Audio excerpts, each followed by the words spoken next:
Hi everybody, welcome back to English 229, and this is for our class for Monday, the 28th of September, where we are putting some closure onto Frankenstein, which means that your first journal will be due, which is on Frankenstein, approximately a page or so of reflections and questions, due this evening on Monday, the 28th at midnight, to my email via PDF. But if you need some additional time, please let me know. I'll be happy to grant it to you.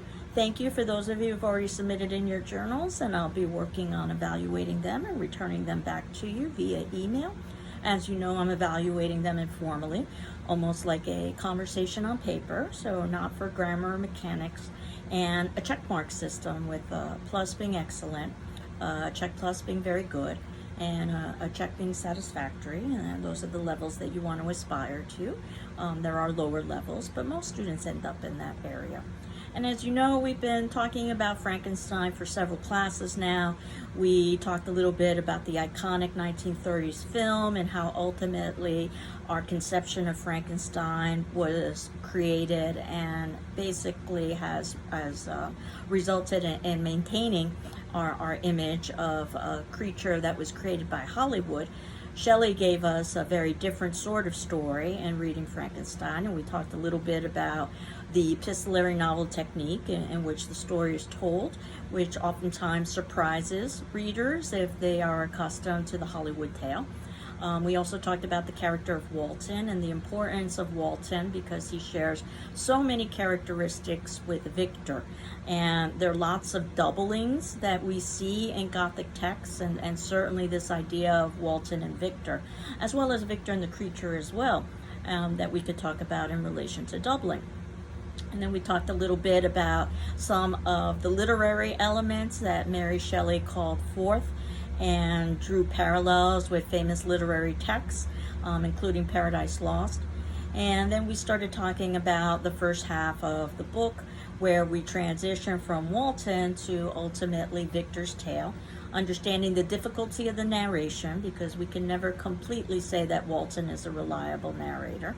But if we were to accept that Walton is a reliable narrator, then we've got Victor's tale. And it's a tale in which somebody has aspired to too much, and they've tried to steal the knowledge of the gods, and they've experienced descent because of it. And it's very comparable to the Prometheus myth, which is part of the opening title of the text, or the modern Prometheus.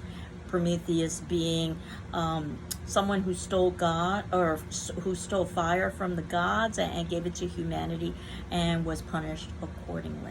And we talked perhaps a little bit about Victor's motivations, and that perhaps his mother's death helped to motivate him to try to find the secret to life from death. But it was more about his hubris and his arrogance, which is embedded within the text as a cautionary tale about what we should not do. And we can make those parallels with Walton as well, hubris and arrogance, and trying to find undiscovered lands. And then also we talked a little bit about the creature's portrayal in the text, which is very different from what we oftentimes see in Hollywood. Instead of this a grunting, inarticulate creature, we get the exact opposite. We get a very thoughtful and mindful and a very philosophical creature. And perhaps we do have to suspend a little bit of disbelief that the creature is capable of this kind of intellectual thought and exchange. Nevertheless, if we were to accept that a creature could be created from death, I suppose we could accept that that creature could also have intellect as well, which is where we left off in terms of talking about Frankenstein, which would be approximately chapter 9. And this is where we get the creature story, again told through Victor, again told through Walton. So we've got narrative embedded within narrative, embedded within narrative. But we see definitely that the creature appreciates nature and the natural world, which is always a positive, especially in the Romantic period where nature would be presented as this salvation. It's one of the reasons why we have these long passages about the saving graces of nature and the beauty of nature. When Victor surrounds himself with nature, he's in a much better place emotionally and intellectually and even physically than he is when he isolates himself from family, friends, and more importantly, the natural world. And in the Gothic, we'll see over and over again the dangers of isolating oneself from nature and also isolating oneself from humanity.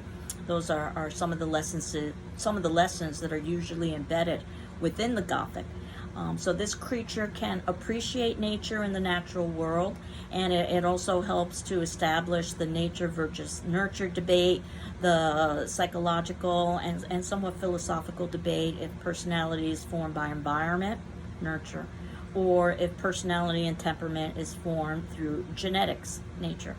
And we can see that the creature is a product of both, but probably more nurture. The creature learns to be malevolent through observation and through the mistreatment the creature experiences.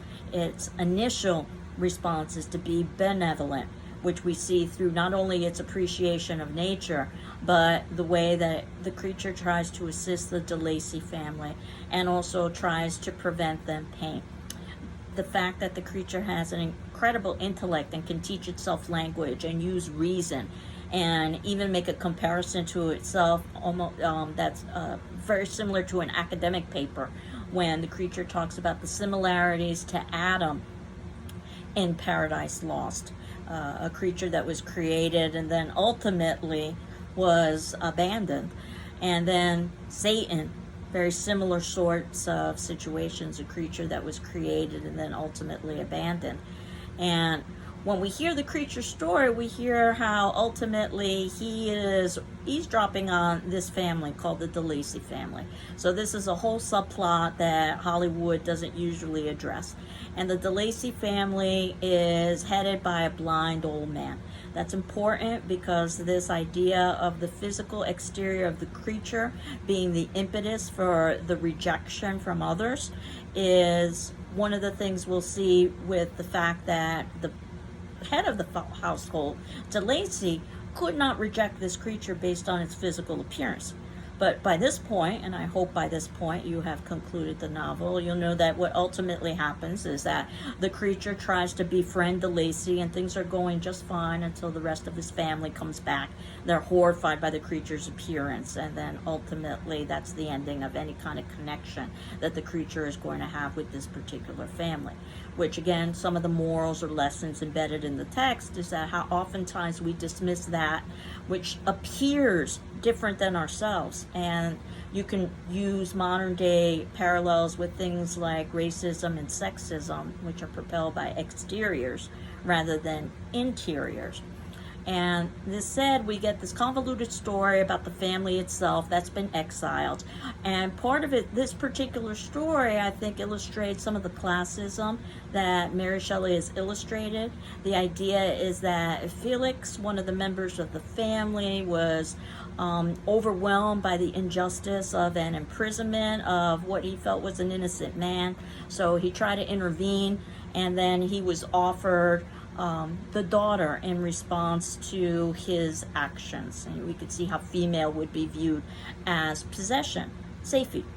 And then ultimately that this was all a ruse so that Felix could sacrifice himself and his family to free Safie's father. And then at that point he didn't want Safie to have anything to do with Felix, the father being an Arab and not wanting his daughter to be with a Christian. And that too, it illustrates some of Shelley's biases towards Christianity and European ways of life, which we see embedded in the text several times, but certainly in this particular story. And that said, Safie is a very interesting character because we don't get many female characters in this story, and many of the female characters fit into the stereotypes of the time. When you think about Elizabeth, as she patiently waits for Victor, and at one point even says nobly that she's willing to step aside from their relationship, which has been arranged for years, if it turns out that he's found another, and this is why he's keeping distance from her. But Safie is a rather independent woman in many respects. Her mother, and this is in chapter 14, a Christian Arab, taught Safie, quote, to aspire to higher powers of intellect and independence, of a spirit forbidden to the female followers of Muhammad. And in chapter 14 also, although Safie's father loathed the idea that his daughter should be united to a Christian, quote unquote, what ends up happening is that she runs away from home and she doesn't know the language, and ultimately she goes to a true love. And that takes a certain level of independence, female independence, that perhaps we're not accustomed to seeing in the 1800s. Though if you know anything a little bit about Shelley's backstory, she too could be seen very rebellious and independent. She began her relationship with Percy Shelley while he was still married, and they only married after his wife had died, which allowed them the freedom to be able to establish a relationship.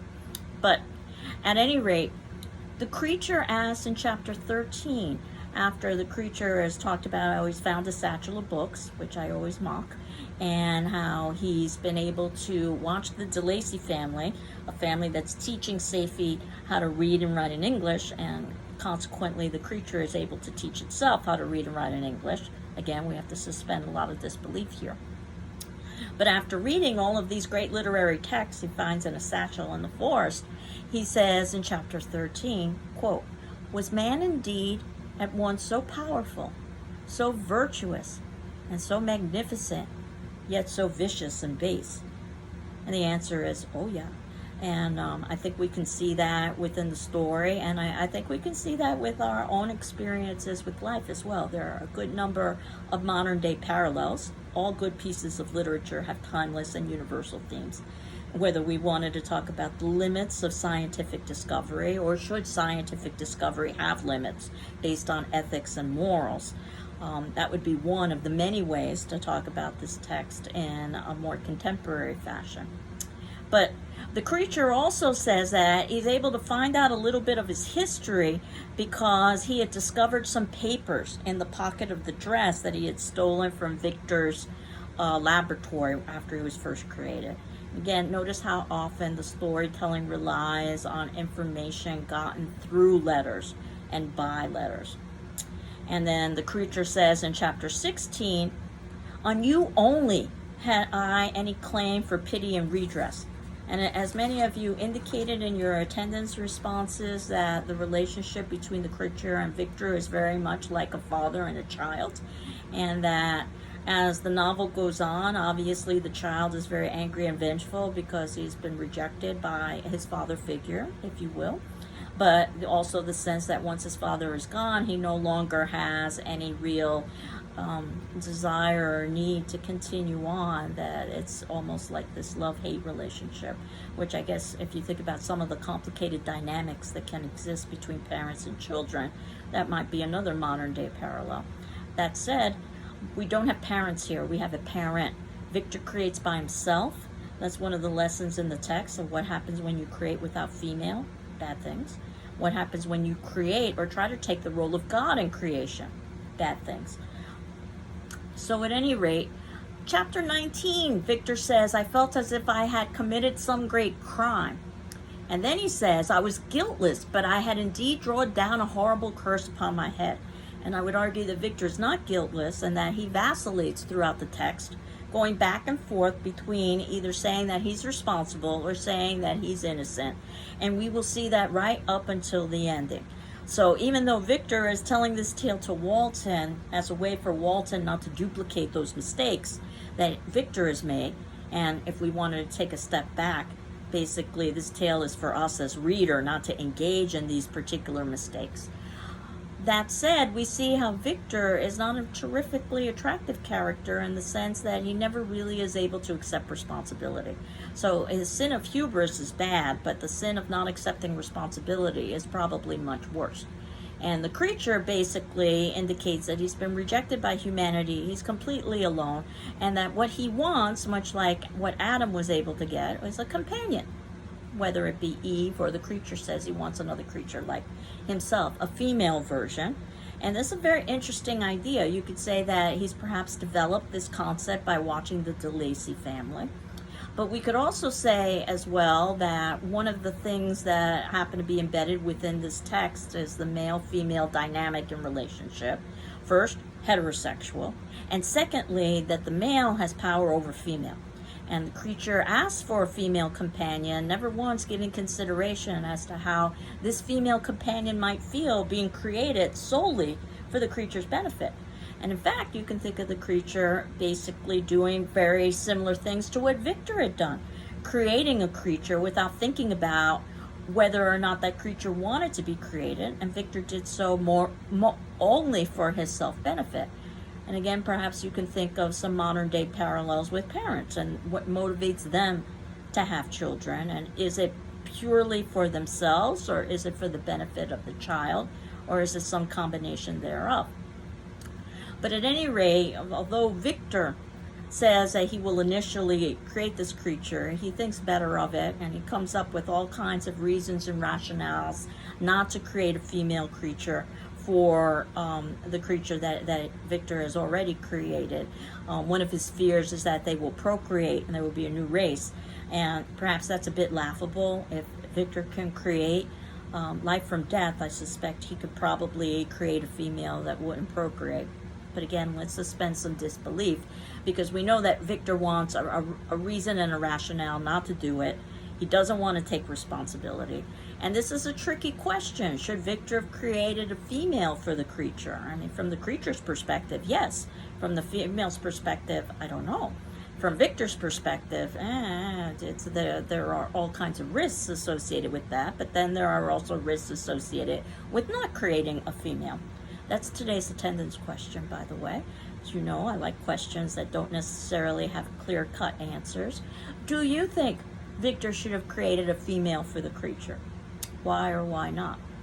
But at any rate, Victor does not create a female for the creature, and the creature says, "I will be with you on your wedding night," to Victor. And Victor, being so self-centered, interprets that to mean that the creature is going to enact revenge against Victor by going after Victor.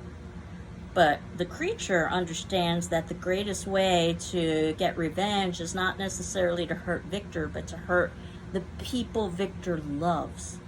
And that means that when the creature will be with Victor on his wedding night, the creature isn't going to attack Victor. The creature is going to attack Elizabeth, which is exactly what the creature does, and kills Elizabeth. Again, notice how different this is from the Hollywood versions that we've seen. Then after the murder of Elizabeth, there's a murder of Clerval. And we talked a little bit about that very close friendship between the two. And there's even been some speculation that there might be homoerotic tendencies between that friendship. The sense that Victor and Clerval seem to be more attached to one another than Victor and Elizabeth ever could be. But whether or not there are any kind of homoerotic connotations, what does matter is that this was somebody that was very important in Victor's life. And the creature again realizes that the best way to hurt Victor is by hurting those people that he loves, so that Victor can experience the isolation and the loneliness that the creature itself experiences. And after all of this, we finally get the return of Walton. And as a reader, it's very easy to forget by this point, because we spent several hundred pages embedded in Victor's story and the creature's story, that we began with Walton. And it's only in chapter 24 that we have a return back to Walton. And what's interesting in chapter 24 is what Victor says to Walton's crew, who are ready to mutiny at this point because they basically have run out of supplies and they feel that the mission they're on is a suicide mission and they need to turn back. And Victor says to the mutinous crew, quote, in chapter 24, "Be men or be more than men. Be steady to your purposes and firm as a rock." So in other words, this is basically this is Victor telling the crew to continue on with their journey.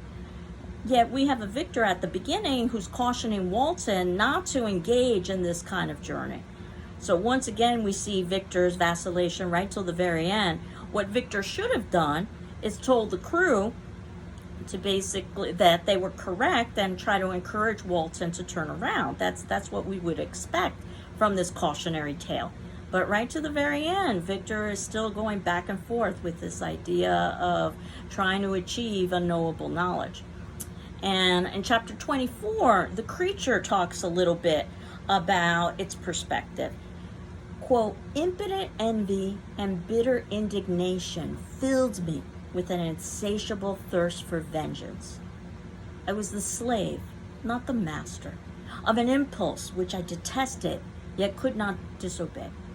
And this idea of servitude and mastery, and are you the master over your actions, and are you the master over your feelings, and can you master your ambitions? That's something that's also embedded within this text. And we see how Victor has been a servant.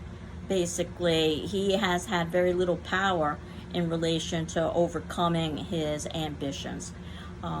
If there's any positive ending to this tale, it's through Walton, because by this point Victor has died on his deathbed, and the creature is filled with such remorse that he says, quote, I shall collect my funeral pile and consume to ashes this miserable frame. So basically what the creature is saying is that he's going to commit suicide, that there is no purpose to living anymore now that his father, so to speak, is gone. He's enacted revenge. But that said, too, there is a certain level of love, or a need for love, that you oftentimes see in a complicated parent-child relationship, where you reject a parent but yet also desire connection with parent. And I think we could say the same with the creature. So the idea is that the creature is going to commit suicide at this point and rid the earth of its presence. We're never told whether or not that happens. It leaves it open for a sequel, which is one of the nice ways that authors oftentimes try to keep their writing continual, is that they don't necessarily end their stories so that we can revisit them if it turns out that their story is popular with readers and with imagination. And that said, it's Walton who's left alive and has made the decision at this point, now that the creature is left, that he will turn back, that he's not going to be pursuing unrelenting ambition and hubris. So again, if there's anything that's positive in this novel, it's through Walton's decision to not pursue unknown knowledge. And the hope is that we as readers have learned something from that. Now, in terms of the text, there are lots of different themes and ideas that you can examine, but one that I had included in our notes for today was this idea of extremes. And if you think about the weather and how oftentimes fire and ice are referenced in this text, you can think of this very much as the extremes of perhaps what some of these characters are going through in terms of their ambition and in terms of their hubris. But that said, ultimately we have to move on, although we could spend easily an entire semester on Frankenstein. And I'm hoping that with the attendance questions and the journal questions, and again, I encourage you to read your classmates' responses to the attendance questions, and that will help to hopefully replicate some of the class discussion that we might have had. But where we're moving forward now that we've put some closure onto Frankenstein, is talking about Edgar Allan Poe. So the good thing about Edgar Allan Poe is that he's a short story writer, so we won't necessarily have to spend as much time on Poe as we spend on Frankenstein. Obviously, we're not going to be reading all of Poe's short stories. I just selected 4. The 4 are The Fall of the House of Usher, The Mask of Red Death, The Telltale Heart, and The Black Cat. And I've got 2 classes devoted to our talking about that. The class this upcoming Wednesday on the 30th, and also the class on the 5th, which is the following. So at that particular point in time, you obviously have some reading to do, though not to the extent that you had with Frankenstein. And I encourage you to read ahead, because after we are done with Poe, we are going to be moving forward to Jekyll and Hyde. And Jekyll and Hyde is a novella, which means it's longer than a short story, but it is definitely not the length of a novel. It's someplace in between. And you can see that we've got several classes devoted to Jekyll and Hyde as well, from the 7th of October to the 21st. And basically, we will continue on after Jekyll and Hyde with Dracula, and that's the longest text of the semester, I can tell you that. The longest novel. So my hope is that when we're talking about Jekyll and Hyde, you are in the midst of reading Dracula, so that when that time comes, you're close to finishing that particular novel. The good news is that after Dracula, the readings lighten up considerably in terms of number of pages, and also they become much more contemporary, so they probably are much more accessible to modern readers. So I always see Dracula as being kind of the top of the hill of where we are in the semester, and then there's Descent at that particular point in time. So what I'm going to do next class is to introduce the idea of Edgar Allan Poe, but I also wanted to devote some class time to talking about writing papers. And if you'll remember, I had put some suggested paper topics at the top of our Moodle site, and those were just merely suggestions. But I wanted to revisit the idea of how to write an academic paper, particularly in relation to some of the texts that we've been studying as well. So I can introduce Edgar Allan Poe, talk about paper writing. The following class, we can continue to discuss Edgar Allan Poe and then eventually move to Dr. Jekyll and Mr. Hyde. So again, today's attendance question in our discussion forum is, do you think Victor should have created a female for the creature? Why or why not? And I look forward to reading your responses. So I hope you're well. I'm well. And we'll continue on next class and start talking about a very famous Gothic author, Edgar Allan Poe. Take care. Bye-bye.